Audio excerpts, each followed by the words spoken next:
Hello everyone, good morning. Welcome back to my channel Barsha blog and simple lifestyle. তো তোমাদের সামনে নিয়ে চলে এসেছি আরও একটি নতুন ভিডিও। আর দেখো, এখানে আমি সকাল সকাল ঘুম থেকে উঠে পড়েছি। সকাল সকাল বলতে ওই 5:30 ওরকম সময়।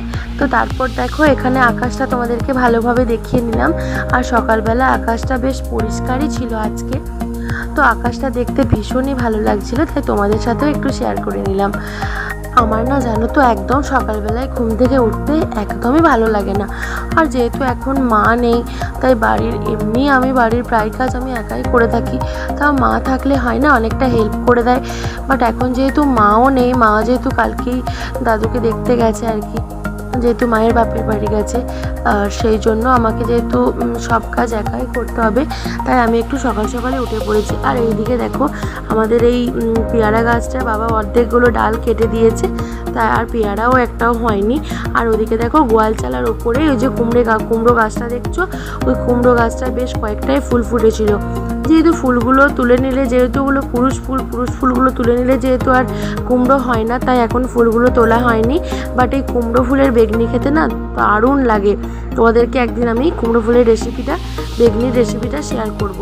তো চলো, তারপর আমি এখানে প্রায় চোখে আধো ঘুম নিয়েই উঠে পড়লাম। আর কি আর করা যাবে বলো। তারপর এখানে আমি একটু রাত্রির যে এঁটো বাসনগুলো ছিল, তাই ওগুলো মেজে নিয়েছিলাম। আর আজকের দিনটা ছিল সোমবার, যেহেতু সোমবার বাবার বার।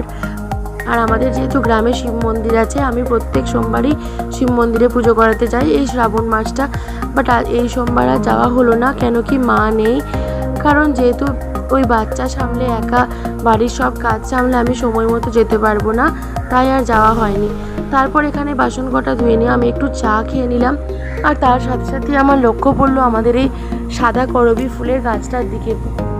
দেখো, ওই গোটা হাতে গোনা কটা ফুল ফুটে আছে, খুব একটা ফুলও ফোটেনি। যেহেতু বেলার দিকে রোদ পেলে ফুলগুলো বেশি ফোটে, তাই এখন যেহেতু অনেকটাই সকাল, তাই খুব একটা বেশি ফুল ফোটেনি। তো চলো, আমার তোমাদের সাথে কথা বলতে বলতে বাড়ির সমস্ত কাজও হয়ে গেছিলো। আর তারপর আমি এখানে সমস্ত কিছু সবজিগুলো গুছিয়ে কেটে রেখেছিলাম। যেহেতু আমাকে মা থাকলে যেহেতু সবজিগুলো মাই বুনিয়ে দেয়, বাট এখন যেহেতু মা নেই, তাই আমাকেই যেহেতু করতে হবে, আমি একটু তাড়াতাড়ি করে কেটে নিলাম। আর তারপর দেখো, এখানে সমস্ত কাজ করতে করতে আমি গরমে একদম ঘেমেই গেছিলাম। তারপর এখানে স্নান করেও চলে এলাম। আর স্নান করার পর যেন আলাদা একটা শান্তি লাগে। তো তারপর দেখো, আমাদের এখানটা এত রোদ্দুর, মানে আর কি, তোমাদেরকে চলো উঠোনটায় আমি নেমে দেখাই যে আমাদের উঠোনটায় ঠিক কতটা রোদ্দুর। এই দেখো, এতটা পরিমাণ রোদ উঠেছে যে আমি শুধু ভাবছি যে সারাটা দিন কীভাবে কাজ করব।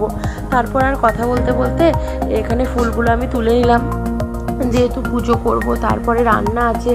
আর যেহেতু সোনু বাড়িতে আছে, সোনুর যেহেতু এখন টিউশন 2 দিন ছুটি ছিল, তাই সোনু সকালটা বাড়িতেই ছিল। আর তাই জন্য আমি তাড়াতাড়ি করেই করার চেষ্টা করেছিলাম। আর দেখো, এখানে আমি ফুলগুলো তুলে নিলাম।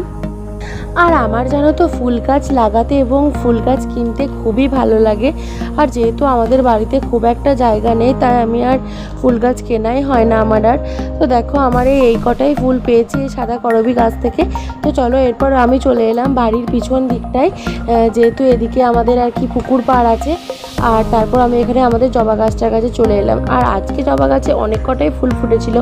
আজ না, অনেক দিন ধরেই জবা গাছটা বড় হওয়ার পর থেকে অনেক কটা করেই ফুল ফোটে। আর তারপর দেখো, আমি এদিকটা দিয়ে চলে এলাম, যেহেতু পুকুরের জলটা অনেকটাই বেশি হয়ে গেছিলো, তাই একদম ওপর দিকে উঠে আসছিল।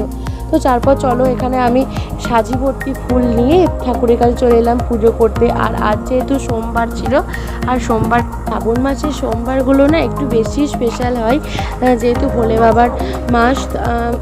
বাট কী আর করবো বলো, এই সপ্তাহে তো আর মন্দিরে যাওয়া হলো না, তাই বাড়িতেই আজকে একটু শিব পুজো করে নিলাম। আর তারপর দেখো, প্রথমে আমি গঙ্গা জল দিয়ে ভালো করে শিবলিঙ্গটাকে ধুয়ে নিলাম। আর তারপর এখানে একটু ঘি বুলিয়ে ভালো করে পুজোটা করে নিলাম আর কি। তো যাই হোক, তোমরাও কে কে আমার মতো বাড়িতে এরকমভাবে পুজো করে থাকো, একটু কমেন্টে জানিও। আর আমি জানো তো যেতাম মন্দিরে, বাট যেহেতু সোনু আছে বাড়িতে আর মাও যেহেতু নেই, সেই জন্য আর এই সপ্তাহটা যাওয়া হয়নি। আবার এরপর যে শেষ সপ্তাহটা, মানে এই নিয়ে তো 3টে সোমবার হয়ে গেল। এটা হলো শ্রাবণ মাসের 3য় সোমবার।